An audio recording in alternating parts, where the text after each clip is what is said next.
하나님의 임재하심이 오늘 말씀을 통해서 있기를 소원합니다.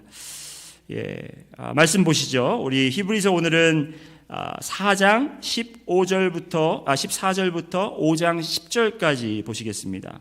4장 14절부터 5장 10절까지 보시겠습니다. 다 같이 찾으셨으면 한 목소리로 읽겠습니다. 시작. 그러므로 우리에게 큰 대제사장이 계시니 승천하시니 곧 하나님의 아들 예수시라. 우리가 믿는 도리를 굳게 잡을지어다. 우리에게 있는 대제사장은 우리의 연약함을 동정하지 못하실 이가 아니요 모든 일에 우리와 똑같이 시험을 받으신 이로되 죄는 없으시니라. 그러므로 우리는 긍휼하심을 받고 때를 따라 돕는 은혜를 얻기 위하여 은혜의 보호자 앞에 담대히 나아갈 것이니라. 대제사장마다 사람 가운데서 택한 자이므로 하나님께 속한 일에 사람을 위하여 예물과 속죄하는 제사를 드리게 하나니 그가 무식하고 미혹된 자를 능히 용납할 수 있는 것은 자기도 연약에 휩싸여 있음이라. 그러므로 백성을 위하여 속죄제를 드림과 같이 또한 자신을 위하여도 드리는 것이 마땅하니라. 이 존귀는 아무도 스스로 취하지 못하고 오직 아론과 같이 하나님의 부르심을 받은 자라야 할 것이니라.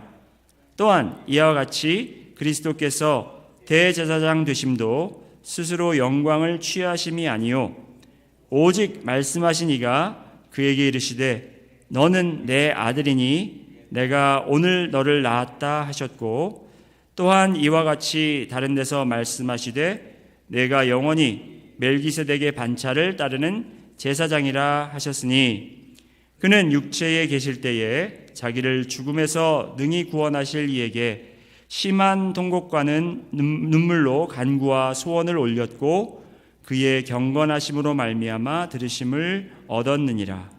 그가 아들이시면서도 받으신 고난으로 순종함을 배워서 온전하게 되셨은즉 자기에게 순종하는 모든 자에게 영원한 구원의 근원이 되시고 하나님께 멜기세덱의 반차를 따른 대제사장이라 칭하심을 받으셨느니라. 아멘. 아멘.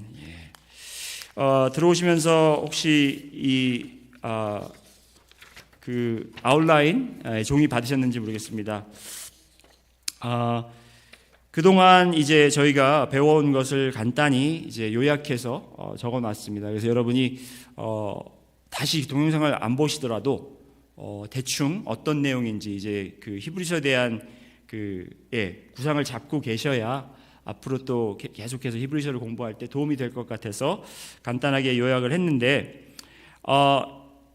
좀 시간이 됐기 때문에 짧게 한번 복습을 저희가 하고 들어가도록 하겠습니다. 오늘은 이제 제가 7번째 강해 설교를 마쳤을 때까지만 노트가 적혀 있고요.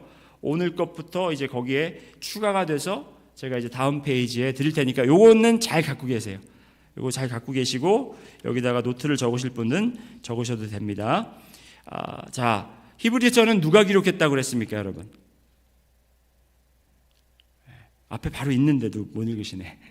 저자가 오직 하나님만이 아신다 그랬죠. 누가 적었는지 몰라요.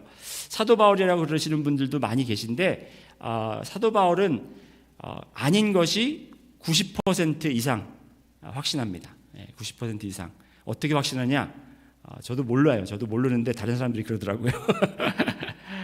누가 적었는지 그것이 그렇게 중요하지 않은 이유가 있습니다. 왜냐하면 더 중요한 것은 언제 이 서신이 기록되었고 누구에게 적혀져 있고 누구에게 쓰여졌고 그리고 이때 적혀졌을 때 배경이 어떻게 돼 있었느냐가 중요합니다.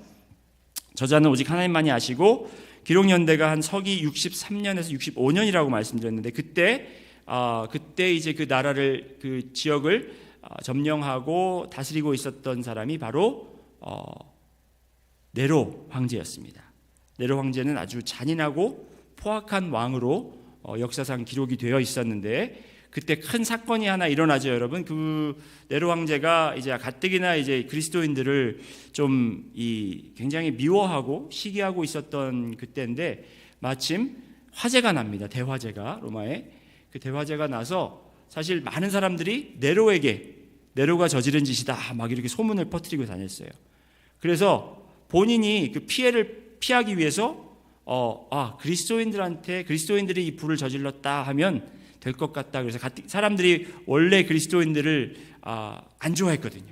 그래서 그리스도인들한테 다 이 덤탱이를 씌우고 다 뒤집어 씌우고 그러면 되겠다 해서 그리스도인들을 핍박하기 시작합니다.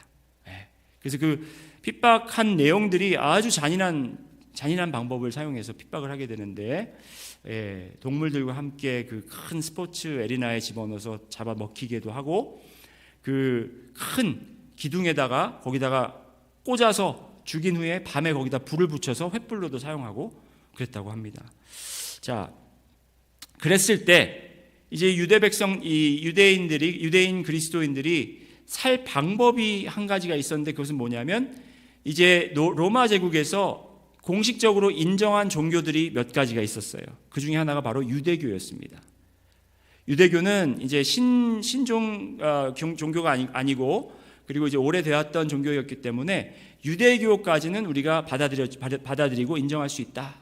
그러니까 이 유대교 배경에서 자란 그리스도인들이 그래 뭐 유대교랑 그리스도교랑 별 차이가 없는데 그럼 나도 다시 유대교로 돌아가면 되겠네 하고 안전을 위해서 돌아가는 사람들을 대상으로 이제 히브리서 기자가 왜 그리스도를 너희가 구주로 영접했고 율법과 이 제사와 모든 구약의 성경이 이 그리스도를 가리키고 있고 이 그리스도의 그림자였는데 이제는 진짜 그리스도를 우리가 만났고 그리스도를 내 안에 품었는데 왜 그리스도를 포기하고 예전 것으로 더 안 좋은 것으로 가짜로 돌아가려고 하느냐.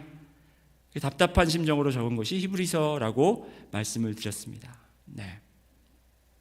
그렇기 때문에 이제 그 주제가 가장 위대한 예수님을 붙잡고 믿음을 포기하지 말아라 그랬어요. 그래서 이 히브리서가 우리에게 어려운 이유가 뭐냐면 우리는 사실 그리스도가 위대한 걸 알아요. 그리고 천사와 그리스도 택하라고 그러면 여러분은 당연히 그리스도를 택하실 거예요. 천사 뭐 그까짓 거. 예. 모세? 뭐 나랑 모세 상관이 있나? 모세 그까짓 거. 예. 대제사장 그까짓 거. 예. 우리는 그렇게 할 수 있어요. 그렇지만 유대인들, 히브리인들에게는 그것이 너무너무 포기하기 힘든 것이라는 거예요. 힘든 것이라는 거예요. 그래서 우리도 생각을 해보면 여러분 우리가 한국인이면서 신앙과 한국인의 전통과 이 복합적으로 이렇게 섞여서 이 전해 내려온 관습들이 있는데 그것들 때문에 교회에서 문제가 많습니다. 문제가 많아요. 때로는 복음보다 우리가 그 한국 문화의 관습을 더 우월시 여길 때가 있다라는 거예요.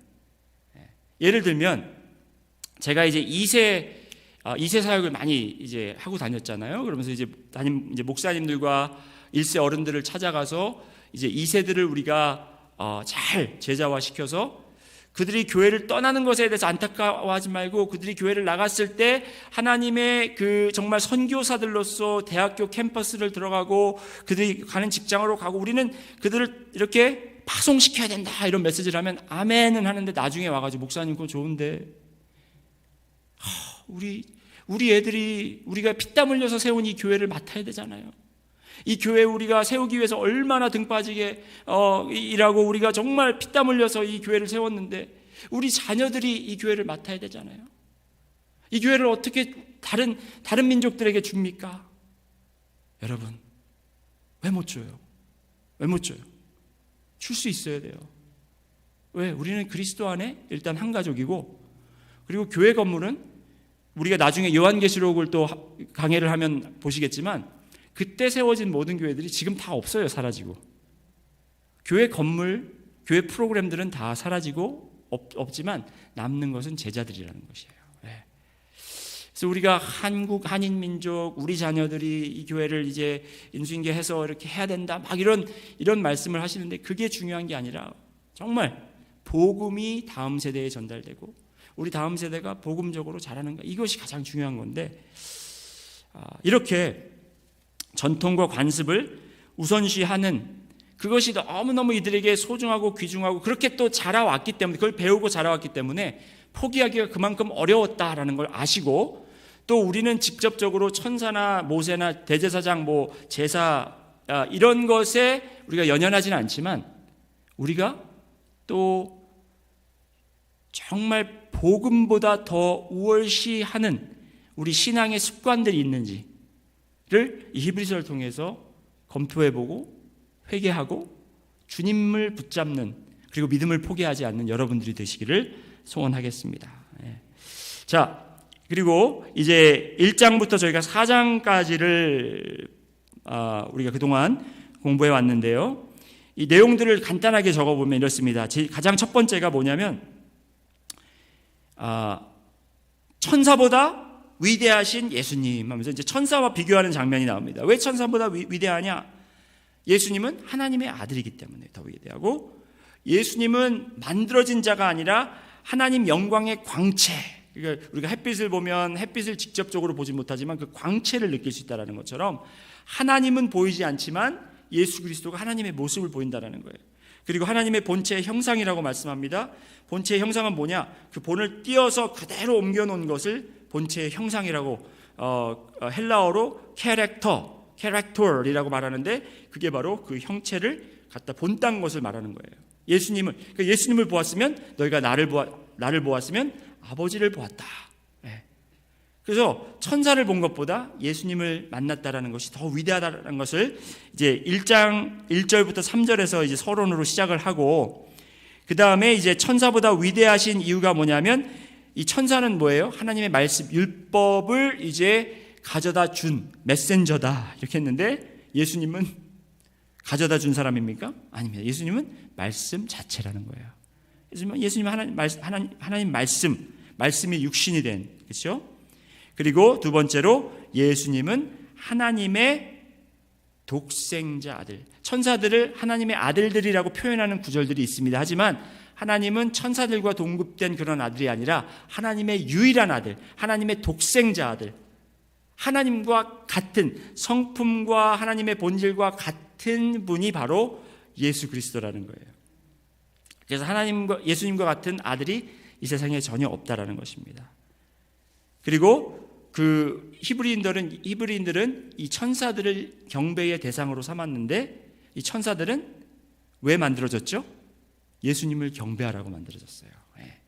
그러니까 예수님은 훨씬 더 천사들보다 우월하겠죠.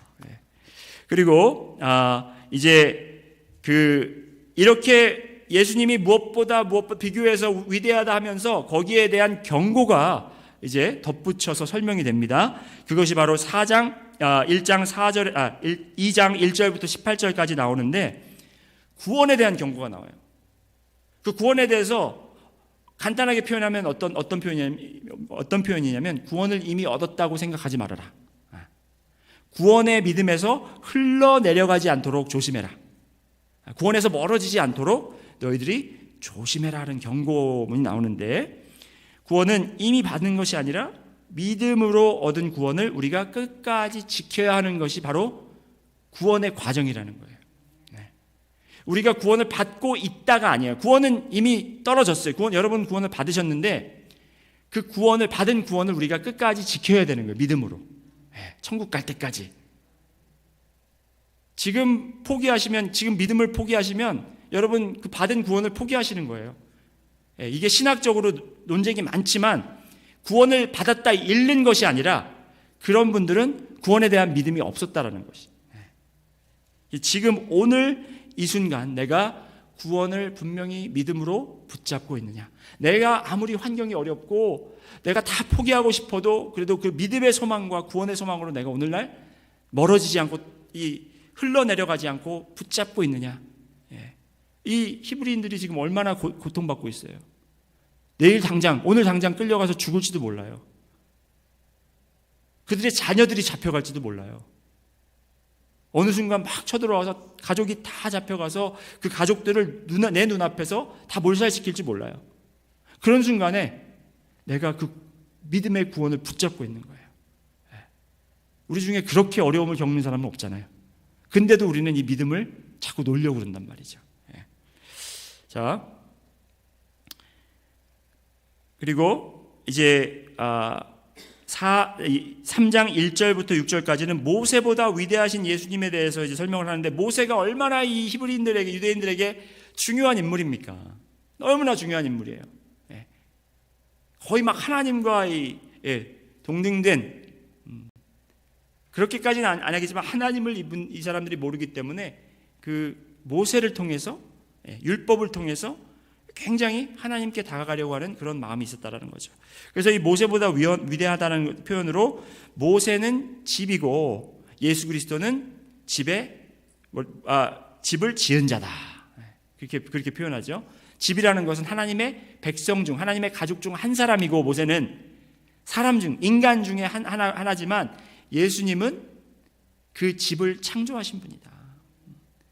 그리고 모세는 그 집에서 섬기는 종으로 사용되지만 예수 그리스도는 그 집의 주인, 아들이다.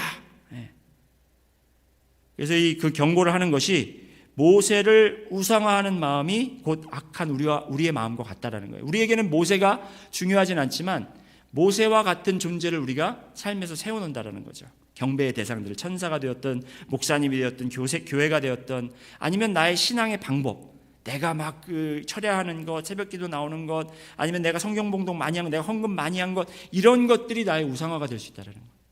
그게 악한 마음이라는 거예요. 그런 것들이 절대로 예수님과 맞바꿀 수 없다는 거죠. 네. 자, 여러분 잘 따라오고 계시죠? 그리고 이제 3장 7절부터 4장 13절까지는 안식에 대해서 쭉 나옵니다.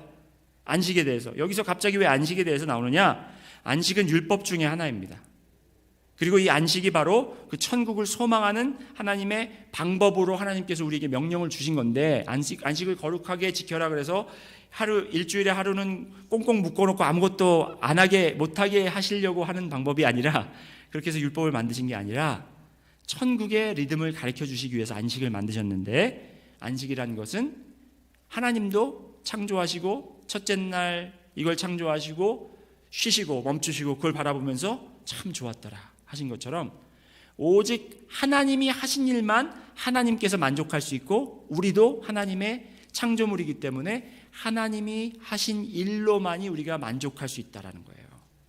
그래서 안식을 통해서 하나님이 하신 일을 바라보고 거기에서 힘을 얻고 거기에서 우리가 생명력을 공급받아서 우리가 계속해서 살아갈 수 있는 거예요. 그거를 통해서 안식을 주셨는데, 이 천국의 진리를 깨닫고 복음의 리듬, 호흡하는 훈련을 우리가 계속해야 되고, 이 안식에 대한 경고는 무엇이냐면 3장 7절 똑같은 그 본문에서 4장 1절에 어떻게 이야기를 하냐면, 두려워할지니 안식에 이르지 못할 자가 있을 거다. 이런 안식에 들어가지 못할 사람이 있다라는 거예요. 어거스타 순복음교회는 모든 성도님들이 안식에 들어갈까요? 아닐까요? 들어갔으면 좋겠습니다. 그런데 아닐 수도 있는 사람들이 있기 때문에 이 경고문이 우리에게도 전해지는 거예요. 그 이르지 못하는 이유를 분명히 말씀하시는데, 그것이 첫 번째는 불신앙이고 두 번째는 완고한 마음입니다. 이거는 조금 더 여러분들이 자세하게 말씀을 통해서 4장 말씀을 통해서 더 보셨으면 좋겠는데, 이 불신앙과 이 완고한 마음, 우리가 믿지 못함, 그리고 이 완고해지는 마음, 이것을 어떻게 우리가 해결할 수 있느냐? 4장 7절에 오늘 너희가 그의 음성, 그의 말씀을 듣거든. 말씀을 통해서, 오직 말씀을 통해서 우리가 불신앙과 완고한 마음을 해결할 수 있다는 거예요. 그래서 이 7번째 하나님의 말씀, 이 4장 12절 13절에 하나님의 말씀에 대해서 소개가 되는 거예요. 이게 그냥 생뚱맞게 갑자기 이렇게 안식 얘기하다 하나님의 말씀이 뭐 살아있고 운동력 있고 이렇게 말씀하는 게 아니라, 우리가 마음의 불신앙과 마음이 완악해지기 때문에 말씀을 통해서 우리가 이것을 이겨내야 되는데 그 말씀이 어떻게 우리를 불신앙에서 치유하고 이 완고해지는 데서 치유할 수 있는가를 12절 13절에서 말씀하고 있다라는 것입니다. 그래서 우리가 말씀 그 내용들을 해부했죠. 여러분 기억나시죠? 말씀은 살아있고 활력이 있다. 말씀은 살아있고 활력이 있고, 그리고 말씀은 날선 검보다 예리하여서 영과 혼과 육을 찔러서 쪼갠다. 그래서 육의 문제가 있고 혼의 문제가 있고 영의 문제가 있다고 제가 말씀드렸습니다. 그렇죠? 그래서 우리의 영은 우리가 성령님을 모셨기 때문에 우리의 영은 항상 선한 일을 하기 원해요. 근데 우리의 육 때문에 항상 싸움이 있어요. 그래서 우리의 의지와 믿음으로 결단을 하고 행동을 하는데 그것이 혼에 작용을 한다라는 거예요. 그래서 우리가 육의 선택을 하면 우리의 혼이 어떻게 됩니까?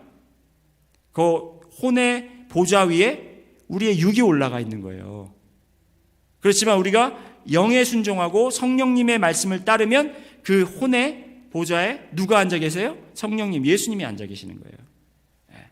그래서 말씀을 통해서 우리가 우리의 모습을 비춰보고 우리가 회개할 것 있고 우리가 순종해야 될 것 있으면 망설일 필요가 없어요. 왜? 우리가 자꾸 잘못된 선택을 하고 내가 마음은 원이로되 육신이 약해서, 그게 여러분 위로하려고 있는 말씀이 아니에요. 핑계로 여러분에게 주신 말씀이 아니에요. 아이고 내가 마음은 원인데 육신이 안 돼서 죄송합니다. 그게 핑계가 아니라는 거예요. 그게 우리의 지금 현실. 마음은 원인데 육신이 약해. 그럼 어떻게 되겠어요? 마음의 원을 따라가는 육신의 훈련을 해야 되겠죠. 육신을 쳐가지고 우리가 복종시켜서 그렇게 해야만 우리가 불신앙과 마음의 완악함이 해결된다는 거예요. 가만히 앉아갖고 오늘 말씀 좋았네, 나빴네, 오늘 찬양이 괜찮네 이렇게 해가지고 돌아가서는 아무런 소용이 없다라는 거예요.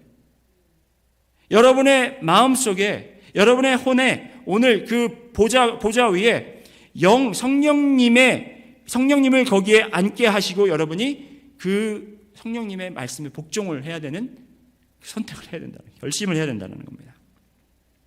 이게 중요하기 때문에 제가 이 복습을 오늘 했고요. 이제 오늘은 대제사장이신 예수님에 대해서 우리가 살펴볼 텐데, 오늘 아마도 이 대제사장에 대해서 다 이야기 못하고 이것도 아마 2부나 3부로 나눠서 해야 될 것 같습니다. 대제사장의 오늘은 자격을 한번 보겠습니다. 대제사장의 자격 한번 따라해 보실까요? 대제사장의 자격. 이 5장부터 보면 이 대제사장에 대한 이야기가 나오고 있습니다.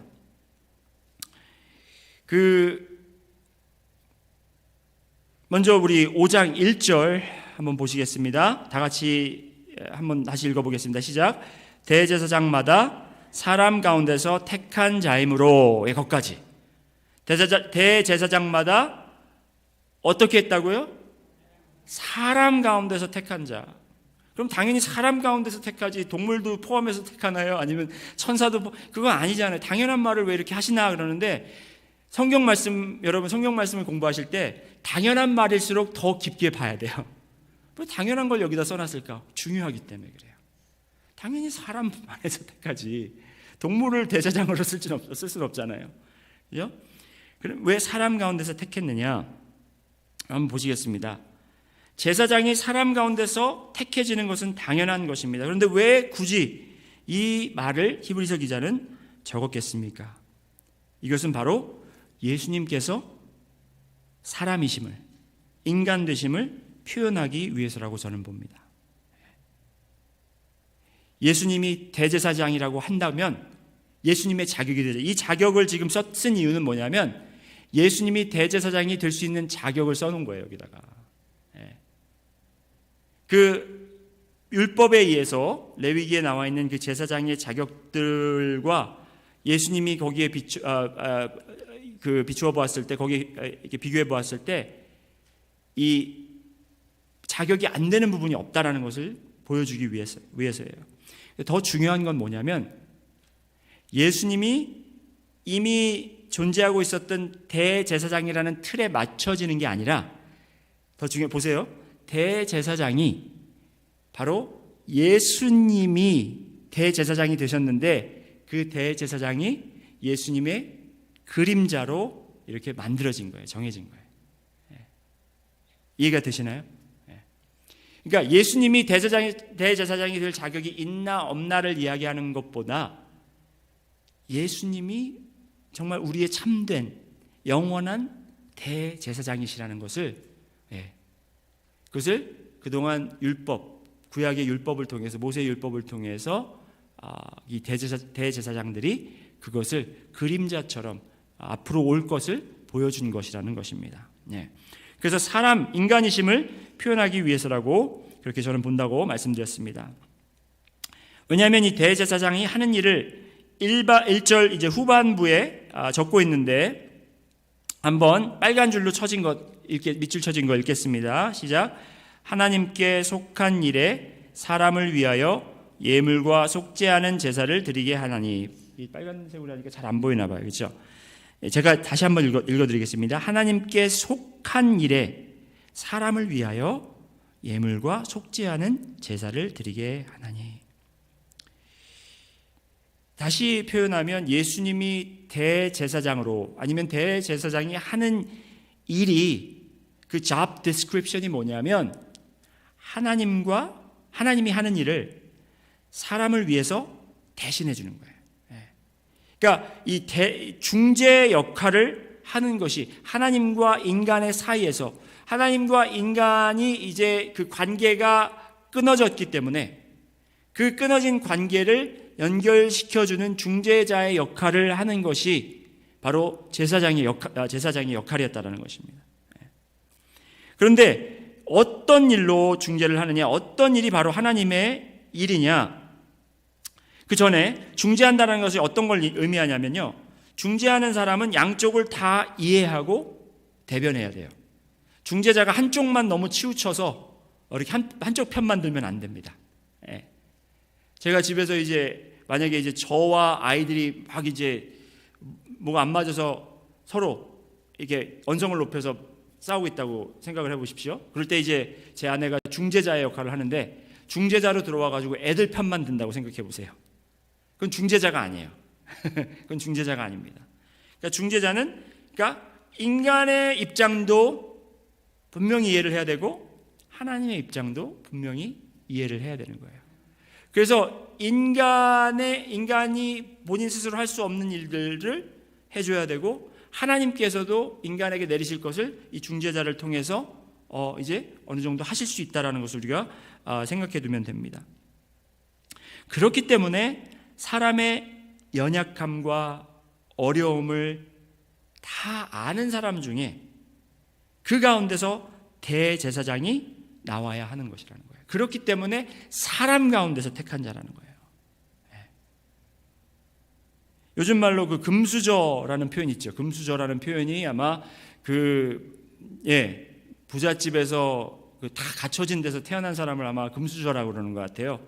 근데 그 금수저 집안에서 고생도 한 번 안 해보고 슬픔도 모르고, 그리고 정말 어려움도 한 번도 겪어보지 않은 사람이 인간을 대표할 수 있겠습니까? 아니에요.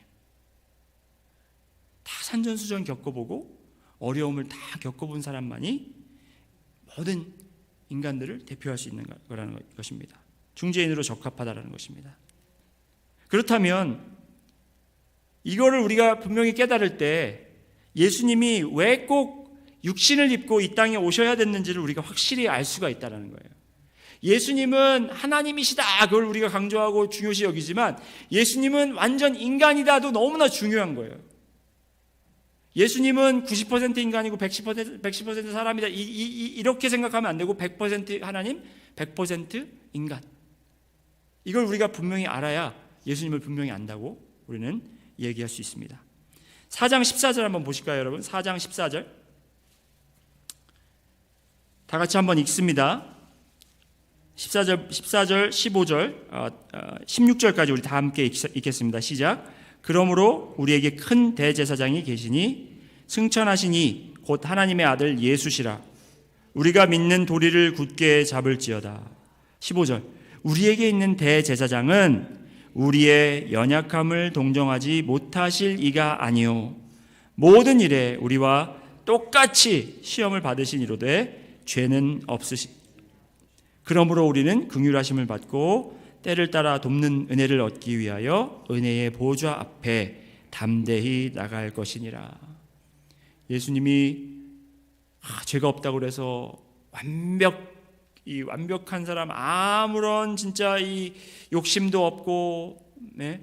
그 시험도 한번 안 당해보고 어려움도 안 겪은 그런 분이 아니라 여러분의 연약함을 동정하지 못하실 리가 아니고 여러분과 똑같이 시험을 받으신 이로되 죄는 없기 때문에 우리가 그분을 통해서 담대히 주님의 보좌 앞에 나갈 수 있다는 것입니다.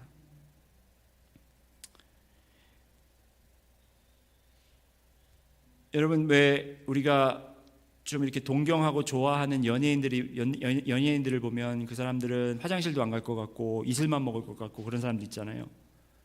예수님은 그런 분이 아니에요. 예수님은 이슬만 드신 분이 아니에요. 예수님도 화장실을 자주 가셨을 거고, 피곤을 느끼셨을 거고, 그래서 왜 풍랑을 만나기 전에 배에서 잠도 주무셨잖아요. 예수님이 하나님이면 어떻게 잠을 자냐? 인간이기 때문에 피곤해서 잠도 주무시고, 아픔도 느끼셨고 슬픔도 느끼셨기 때문에 왜 그 성경에서 가장 짧은 구절 있잖아요. Jesus wept. 그분도 우셨다라는 거예요. 나사로가 죽었을 때, 여러분, 그가 다시 살아날 것을 알았지만, 다시 살릴 수 있는 능력이 있는 걸 알았지만 그분도 슬픔을 느꼈다라는 거예요. 심지어 예수님은 정욕이 있었다라는 거예요. 정욕이 있었다라는 표현은 아닙니다. 정욕의 시험도 있었습니다. 남자니까. 예수님이 왜 33세의 나이에 돌아가셨는가 제가 곰곰이 생각했어요. 근데 제가 33세 이전에는 이해가 안 됐는데 33세가 지나고 40대가 이제 지나고 거의 이제 50대가 되니까 이제 좀 이해가 돼요. 지금은 물론 아직도 혈기가 있고 이런 좀 살아있어서 그렇지만 이제는 옛날만큼 많이 욕심이 없어졌어요. 예수님이 막 70까지 사셔가지고 그때 막 내가 모든 정욕을 포기하고 십자가에 돌아가셨다 그러면 별로 의미가 없을 텐데 33세란 나이는 아직도 정욕이 활활 불타를 때예요. 욕심도 많고, 그럴 나이에 예수님께서 십자가에 못 박혀 죽으셨다는 것은 우리가 겪는 모든 시험들을 예수님께서도 겪으셨다는 거예요. 예수님께서 이 무리들이 붙잡고 하실 때 왜 뿌리쳐서 도망가셨겠어요? 예수님도 그래, 나도 한번 이 사람들이 그렇게 우대해 주는데 끝까지 한번 해보지 할 수 있잖아요. 그 자리를 피해서 떠나신 거예요. 예수님은 모든 시험을 당하셨다는 거예요. 시험 당하는 것 자체가 죄가 아닙니다, 여러분. 그 시험을 어떻게 우리가 대응하느냐, 거기에 죄를 짓고 안 짓고가 결정이 되는 것입니다. 여러분도 시험이 있을 거예요.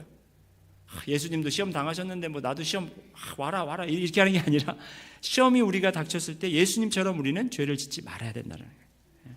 자, 넘어가겠습니다. 그래서 중재자의 역할은 우리의 상황을 가장 잘 이해하는 사람. 예수님이 우리의 육신을 가지고 오신 이유가 뭐냐면 우리가 겪는 걸 다 겪으셔야 됐기 때문에, 하나님이 예수님이 오시기 전까지 해보시지 않은 게 한 가지가 있는데 그것이 바로 인간이 되는 것이었어요. 인간과 같이 모든 시험을 겪어보지 못하신 거예요. 그렇지만 인간의 모습으로, 죄인의 모습으로 오셔서 그 시험을 다 겪으시고 이기셨기 때문에, 여러분 그렇잖아요. 우리가 하나님 당신은 거기 하늘 보좌 위에 있고 시험이 없으니까 그렇게 거룩한 척하고 그럴 수 있죠. 하지만 하나님이 그래? 나는 너희들처럼 내 아들이 육신을 입고 가서 네가 당한 그런 고통과 시험을 다 겪어봤는데 그가 인간의 모습으로 완벽히 순종했기 때문에 너희들도 그렇게 할 수 있다 라고 담대하게 자신 있게 말씀하실 수 있는 거예요. 자, 5장 1절 우리 두 번째 보면은 하나님께 속한 일을 하는 자, 그렇게 이제 성경을 아까 말씀드렸는데, 그 속한 일이라는 게 무엇이냐면 예물과 속죄하는 제사를 드리는 일입니다. 자, 여러분 보세요. 사람 가운데 택했다라는 것은 사람의 상황, 인간의 상황을 가장 잘 이해하는 사람을 뽑았어야 됐고, 하나님께 속한 일을 한다라는 것은, 예물과 속죄하는 제사를 드린다라는 것은 하나님이 하시는 일을 가장 잘 아는, 그러니까 하나님의 마음을 가장 잘 알 수 있는 그 사람이 제사장의 자격이 있다라는 거예요. 인간을 대표하고 하나님을 대표할 수 있어야 중재자가, 온전한 중재자가 될 수 있죠. 그렇죠? 예물과 속죄하는 제사를 드린다라는 것은 무엇이냐면, 여러분, 죄의 값을 치를 제사물을 드린다라는 것입니다. 죄의 값을 치를 제물을 드린다라는 것입니다. 인간의 죄 때문에 가장 먼저 드려진 제물의 예가, 여러분 성경 어디서 나오나요? 인간의 죄 때문에 가장 먼저 제물로 바쳐진 그런 예가 어디서 나오냐고요?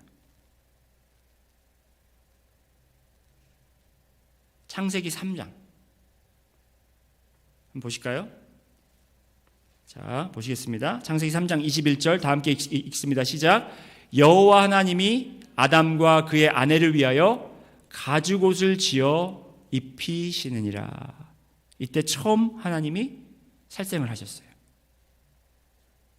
아담과 하와가 선악과를 먹고 나니까 눈이 이제 밝아졌다고 그랬잖아요. 죄를 알게 됐으니까. 그러니까 이게 벗은 모습을 보고 부끄러워서 가렸는데 나뭇가지로 가렸어요.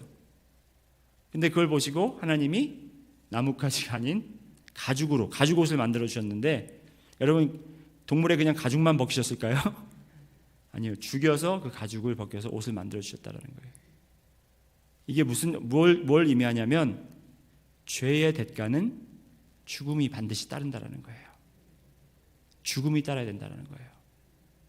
하나님을 대표한다라는 게, 하나님이 이렇게 생각하고 있는데, 하나님은 이만큼 노여하고 있는데, 내가 중재해서 이만큼 노여한 걸 요만큼만 전달하는 게 중재자의 역할이 아니에요. 하나님이 이만큼 노여하고 있기 때문에 그 이만큼 노여하는 것을 정확하게 전달을 해야 되고, 그것이 해결되기 위해서 죽임으로 희생물로 우리의 죄를 대속하는 것을 행해야 되는 거예요. 제사장이, 대제사장의 역할이. 그렇기 때문에 예물과 제사를 드려야 됐습니다. 반드시 죽음이 따라야 되기 때문에. 그만큼 죄는 엄격히 다뤄져야 되고, 죄는 반드시 처벌을 받아야 된다는 것입니다. 우리가 지금 죄를 져도, 우리가 조금 거짓말을 해도 당장 하나님이 이렇게 우리에게 심판을 안 하시는 이유가 뭐냐면, 예수 그리스도가 바로 우리의 속죄물이 되셨기 때문에, 예수님께서 바로 그 제물이 되셔서 죽임을 당하시고 우리와 우리의 화목제가 되셔서, 하나님이 진노하심이 야만큼 줄어든 게 아니라 하나님의 진노하심, 죄에 대한 그 벌을 예수님께서 1센트도 남기지 않고 다 갚으셨다라는 거예요. 그래서 그것을 믿는 자들은 용서를 얻을 수 있다라는 것입니다.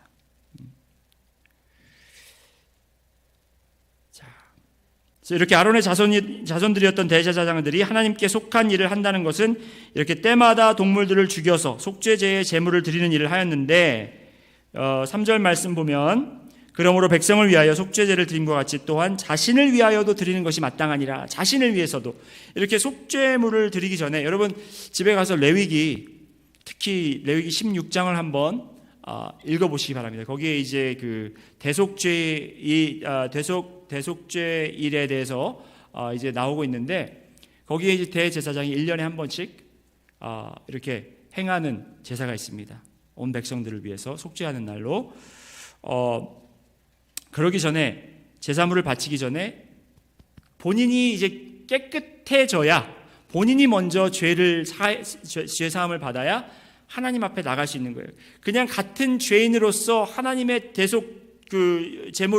제사를 드릴 수 없다라는 거예요. 그래서 본인도 막 피로 깨끗이 씻겨서 나가면, 여러분 그때 이제 하나님이 그 제물을 받으신다라는 거죠.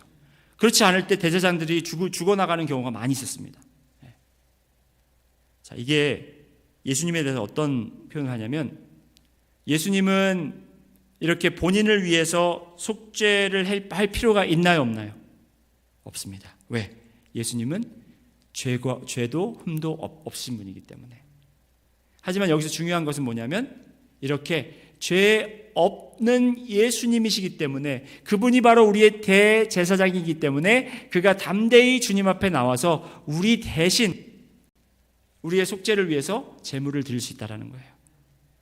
그리고 그 제물 자체도 그냥 1년에 한 번씩 죽이는 어린 양과 염소나 소나 이런 게 아니라 완전한 속죄물, 완벽한 어린 양, 단 한 번에 온 인류를 살리시고 구원하실 바로 그런 어린 양, 바로 예수 그리스도, 독생자 아들 예수 그리스도 본인이 그 제물이 되셔서 죽으셨다라는 거예요.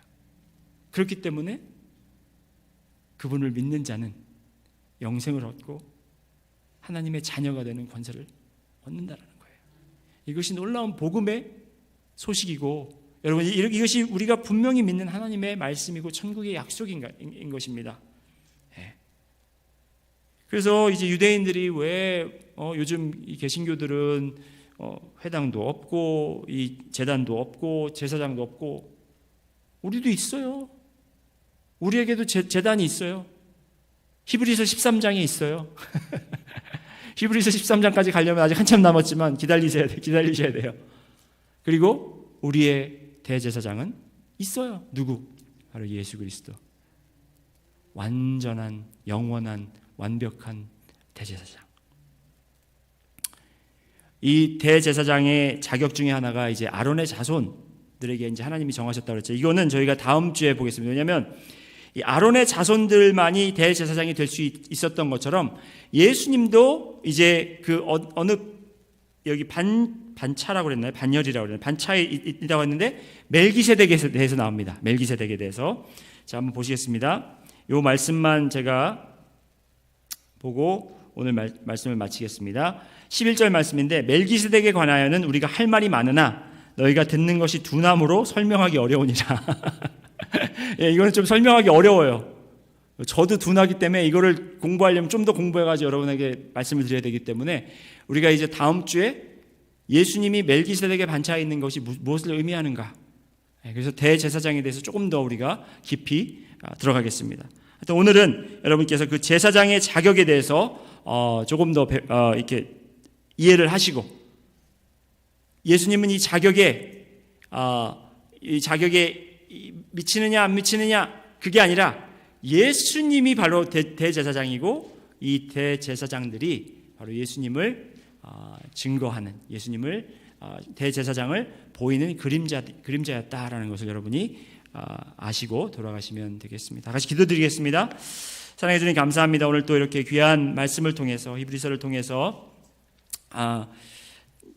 대제사장이신 우리 예수 그리스도에 대해서 저희가 배웠습니다.